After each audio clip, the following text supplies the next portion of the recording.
Welcome to the Scholar's Chair. Speaking from the Jewish tradition, a respected member of the Ohev Zion Synagogue in Martinsville, Virginia, is Martha Woody. The focus question: is justice a principle supported by the Torah? Tell me the answer to the first question. What is the Torah for Jews? And it's actually like with many things in Judaism, there are multiple meanings. So first of all, there's the very narrow meaning of the first 5 books of the Hebrew scriptures. Mm-hmm. Genesis, Exodus, I want to go Leviticus, Numbers, and Deuteronomy. I may have them in the right order. I hope so. But then the Torah also can encompass not just those first 5 books of the Bible, but also the prophets and then the writings, which is the book of Ruth and the book of Esther and other parts of, and so it can include all of that. And that's called the Tanakh, which is kind of an acronym for the Hebrew names of Torah, prophets, and writings. But it also can refer to the full spectrum of Jewish tradition. And in particular for this discussion, all of the rabbinic commentary on the Torah that has accumulated over the centuries, that has broadened, the scripture, and I think in some ways that's true for all, the Christian scriptures and the Quran, that if you can't take it at face value, you have to dig a little deeper to make sure you understand what's being communicated. And in particular, in the Hebrew scriptures, you can find, one statement here that contradicts another statement over there. Mm-hmm. So we really have to struggle with it. But at any rate, so that's sort of the big picture of what Torah means. Mm-hmm. And I will spend a lot of time on the rabbinic commentary in our discussion, because that was where I found the depth of meaning of justice in Judaism. Okay, thank you. I want to find out from you basically, or also in addition, what does the Torah mean in the life of a Jewish person? Is it the religious authority in the absolute sense? How does it inform a person who's following the Jewish faith? Do they does it actually play a part in help shaping and form the Jewish life? You know what I mean? I hope so. Okay. Although, and you've heard this joke before, which, when my husband told it to me the first time, I really thought it was a joke, and then I found out it was true. The only thing that 2 Jews can agree on is that a third Jew is wrong. And so, Israel means to struggle. Mm-hmm. Jacob was renamed Israel after the dream where he fights with the angel. So we're sort of called upon to struggle with the questions, again, to make sure we understand what is being asked of us and what our response is supposed to be in a just world. So you're not taking things for granted necessarily. You're probing, you're striving to understand even the existence of God or God's will for your life. So you're not just taking any answer for Yeah, I would say we yes. I mean, certainly, I will say when my husband and I and our family went to Israel some years ago, there were occasions when someone would come up, especially to my husband, and say, "Are you Jewish?" And he would say yes, and then they would proceed to try to convince him about how he wasn't doing it the right way. He didn't have the earlocks. He wasn't wearing the tzitzit. It was like, Mhm. okay, but you're doing it wrong. So let me tell you how to do it right. So there are, again, there that a wide range of opinion about how you are supposed to be Jewish and who is Jewish. Yes. Traditionally, it's matrilineal. Mm. There are folks that have moved away from that, and there are folks who hold to it religiously, rigidly these days. So, um, Interesting. but I would also say I would hope. Mhm. Obviously, in individual cases, this is not going to be true, but at basis, and this is true for all religions, I think, Mhm. there is some version of the golden rule. Right. What you don't want done to you, don't do to somebody else. Mhm. And if you can't live by that concept, it's then I think all the rest of it, whether you keep kosher, Mhm. whether you go, whether you pray, then all of that's um, Yeah. meaningless in some way. I, But I, again, there are people who would certainly disagree with me on that. well, welcome to the world of disagreement. Yes. Uh, uh, my dear sister, I wanted to ask you whether the Torah emphasized justice as a core value and religious obligation for Jews.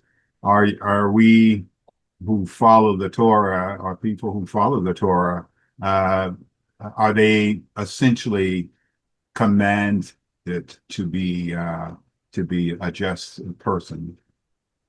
Um, Actually, in I think in many parts of the Hebrew scripture, and of course, I have to look at my notes a little bit, but in Exodus talks about not you shall not wrong a stranger or oppress him, for you were strangers in the land of Mitzrayim, which is the Hebrew name for Egypt, Yeah. meaning the narrow place. Mm. And in the prophets, Micah um, chapter 6, verse 8, which I love, Mhm. what the Eternal One requires of you only to do justice and to love mercy and to walk humbly with your God, which I think covers wide range of things that we are called to do. Yeah. And the Psalms and the Proverbs are part of the writings. And of course, in Psalm 106, the verse is, "Blessed are they who observe justice, who do righteousness at all times." Mhm. So everywhere, and Amos and Isaiah, it's, in many ways, it's everywhere in the Bible. Yes. Um, Certainly in Deuteronomy chapter 16, verse 20, and the Hebrew is Zedek, Zedek, Tirdof, 3 words. Mhm. Translated in English, it's 5 words: justice, justice shall you pursue. But, if you want the heart of, what a just life means, then those few words carry an enormous amount of meaning. And hopefully, again, the evidence for this may be a little slim these days, Yeah. but hopefully it informs decisions about how we build a society. But Mhm. again, Yeah. It depends on how people are internalizing it. But in the tradition itself, this is the reason why I'm going to the Torah. You know, in Islam, I think that even if you are Sunni or Shiite or different other uh, traditions, um, to remove the Quran, you don't have a Muslim. You don't have a Mhm. a person following the Islamic tradition of the Prophet Muhammad because he gave us this Quran. So Mhm. I once asked one of the rabbis here about this, and it was a very interesting answer. I said to him, if a Jewish person is a secular Jew or a person who just doesn't believe in the Torah, doesn't believe in God, do you still consider him a Jewish person? And he gave me a long answer, and I had to pause for a moment because I just wasn't expecting that kind of answer. But tell me, what is your view? To embrace the Torah, does that mean that I have embraced the standard of Judaism, the highest standard of Judaism? Hmm. Um, and I will say, trying to define who is a Jew Yeah. um, is a difficult question. Um, Maybe we should leave it in you, God's hands, huh? well, I was going, having been raised in the Catholic Church, one of the things we used to talk about was the non-practicing Catholic. Yeah. That there were Catholic countries, and the distinction there was between Mhm. those who actually practiced Catholicism versus the non-practicing kind. Um, and that is in some ways similar to the idea of, the secular Jew versus the observant Jew and all the shades in between. I will say Judaism gets complicated by the idea of the peoplehood, the ethnicity, um, the idea of the Jews as God's chosen people. Mhm. It it brings an element into it, um, that in some ways, it's difficult to explain it. In some ways, I want to say it's kind of like the Italians with the pasta, and it's that there's a certain culture, there's a peoplehood piece, and there's a culture piece, and there's a religious piece, and there's a community piece, and it's trying to untangle that can be very, very difficult. Yes, yes. I will say, using my husband as an example, because he did the DNA test, and he's 99% Ashkenazi Jew. Right. Um, if we were not in this very tiny synagogue, where his presence is needed, if he was in some big synagogue, he'd probably never show up. Right. His adherence to, as he puts it, his adherence to ritual would be slight, Right. Right. to the point of non-existent, probably.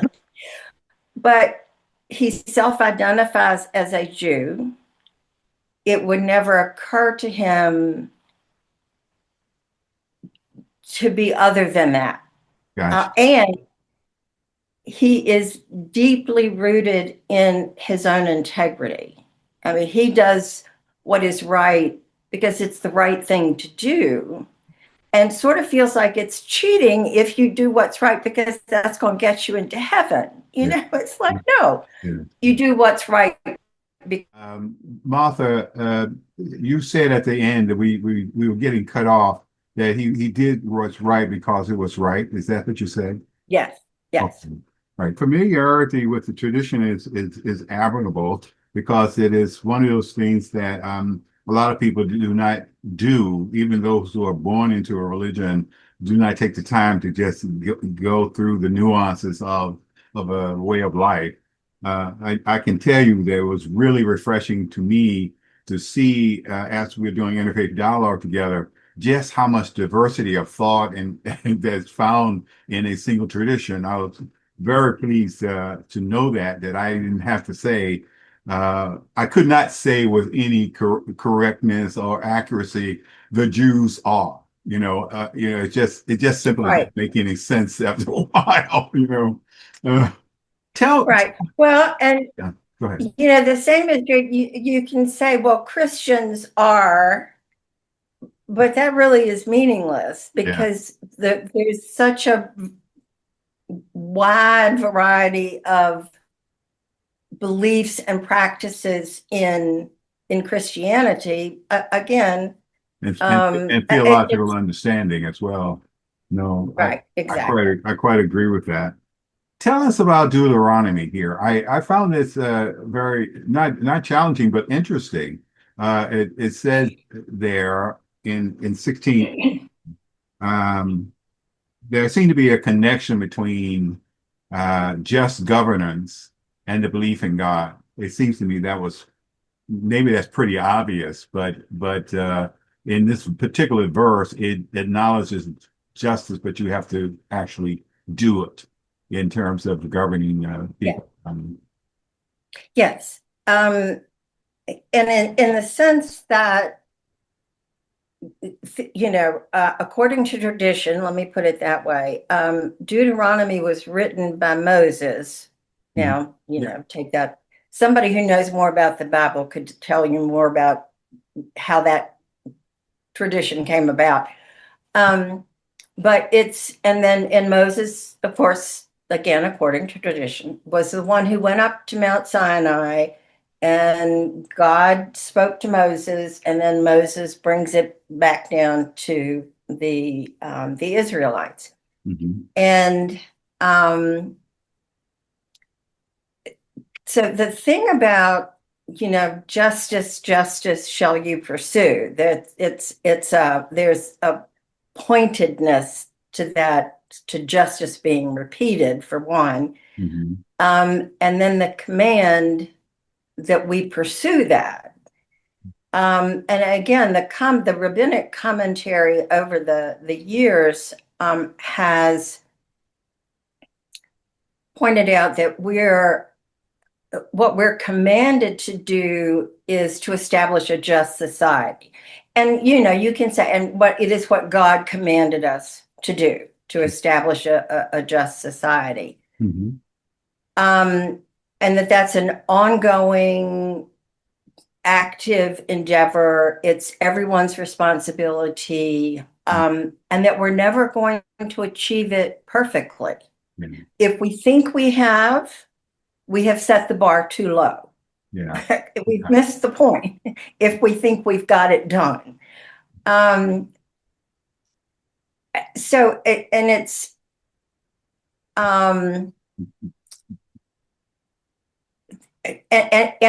our vision of what is just has when our understanding of what is just changes, then our system has to change along with it.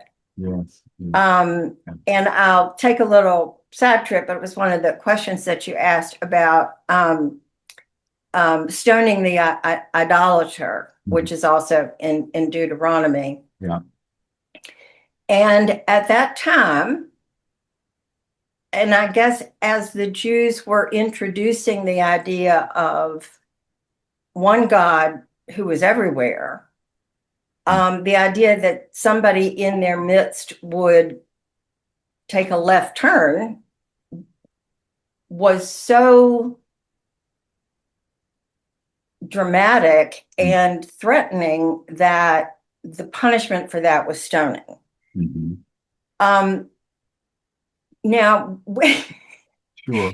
we don't do that today, and part of that is, you can't, we hopefully live in a free society where our freedom of religion is guaranteed, not just in our legislation, in the Constitution. It says, guarantee freedom of speech, freedom of religion, all of that. So people can worship or not, whatever Sure. whatever decision they choose to make is the law has nothing to say about that, and there's no Mhm. crime or punishment that's involved in that. So Sure. obviously we've evolved a great deal. Sure. Um, Interesting. yes. Now the other thing is because, and this is a passage that also gets thrown around a lot, an eye for an eye and a tooth for a tooth. Mhm. And that was a concept of justice at one point, where if I inadvertently or on purpose took your eye or plucked it out or stabbed it out or whatever, Right.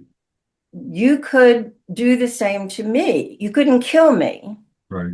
All right. You couldn't chop off all my arms and legs, Right. but you could take my eye because that's what I did to you. The rabbis, again, rabbinic commentary on all of this, at some point said, you know, that just ends up with two people, No eyes. each without an eye. Mhm. And of course, Gandhi said, you know, an eye for an eye makes the whole world blind. And I certainly agree with that.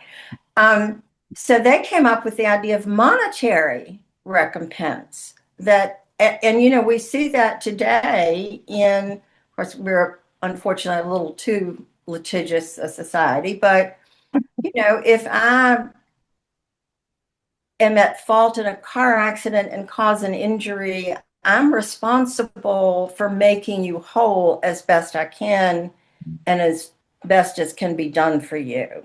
Mhm. So it's not you get to run into my car and cause the same injuries. It's, you know, let's figure out a way to respond to this situation Mhm. with some compassion and kindness. And I think that's one of the things, again, in all the reading that I did, there's part of it, you know, is the don't defer to the rich and don't create excuses for the poor, that, you know, you have to judge justly, Yeah.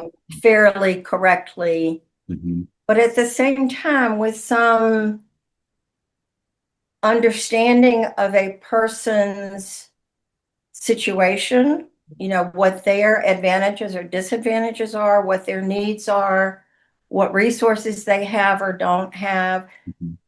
It's important to take those into consideration in, you know, making whatever Mm. decision is going to be made. Yes, yes. Um, That is it sounds very much like the Islamic idea of mizan, the finding the balance. yes, And some scholars call it compassionate justice, yes, which is something that we need more of today, I think. yes. And this is something I'm finding in this work that I'm doing with you and other rabbis and the rabbis I work with here. That there is so much in common that we really do. If we just take the time to study it, we will find it. Mhm. Compassionate justice is exactly where they're going. And it seems to me that there is a lot of need to find the truth. There's a lot of struggle to find the truth in that, you know, and in a particular Yes. instance. Like I heard one rabbi say online that if a mother was a poor mother was going into the store and she shoplifted some baby formula and she ran out of the store with the baby formula and she what would you do with her situation? I mean, would you put her in jail or would you let her go scot-free? Both of those ideas seem to be kind of not exactly right. So we had to Mhm. try to find a balance, Mhm. which I think is what you've been saying is dead on. I believe, you know, uh, You know, you use the term compassionate justice, but I'm reminded of the title of the book that Brian Stevens wrote, Just Mercy. yes, And it's, just yes. yes, and it's like, it really is like, to me, it's like walking, the visual I have is walking a tightrope, Mm, you mm, know, that we're trying to find that middle ground yeah. that helps people to be responsible at the same time that we hopefully are providing them with whatever they need in order to become responsible. Yes, I agree with that. The saving of life, but at the same time maintaining order in society. Mhm. That's that is difficult. Yes. Now I have a book by John Ross up here that's at least 3 inches thick, right? And the name of his book is The Theory of Justice. Now, so I don't expect you to uh, produce for me a lecture on justice because it's a very transcendent principle. Um, but I want to find out what is your understanding? What is justice from the traditional point of view?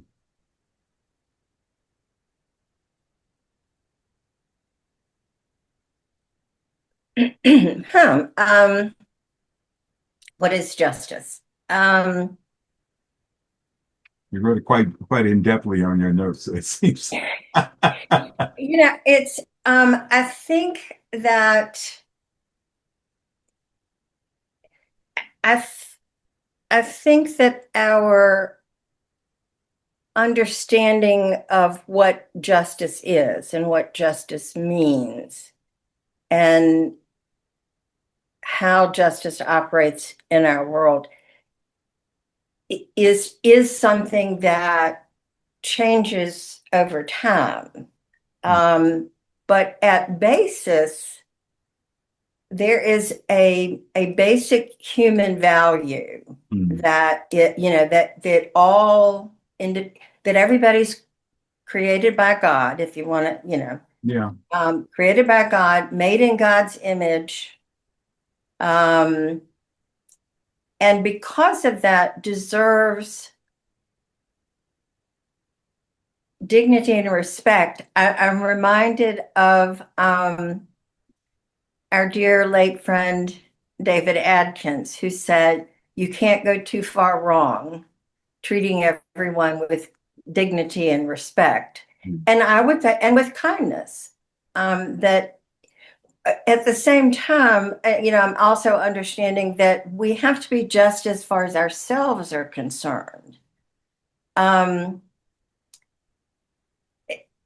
it's the old, if you don't take care of yourself, Mm. nobody else is going to.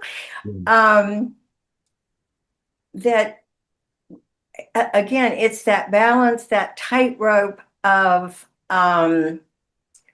what does this moment in time call me to do? Mm.